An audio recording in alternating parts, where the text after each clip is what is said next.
There is some really exciting news from Australia with the first internationally flagged cruise ship arriving back in Australian waters today, with an amazing arrival in Sydney Harbour of the P&O Cruises ship, the Pacific Explorer.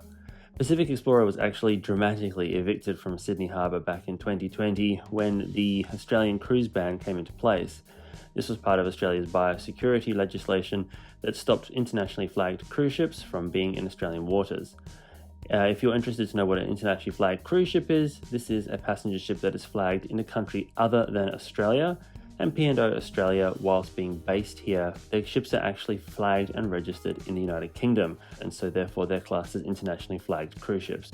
The Pacific Explorer's return to Australia is just in time for her first passenger-paying cruise, which is set to depart on the 31st of May. It's then expected that the rest of the P&O Australia fleet, the new ships Pacific Adventure and Pacific Encounter, will sail to Australian waters to commence their cruising seasons as well. While Pacific Explorer is the first internationally flagged cruise ship to return to Australian waters, she certainly won't be the last, with Carnival planning to resume cruises in Australia later this year, and many other cruise lines expecting to return to Australian waters in the second half of 2022.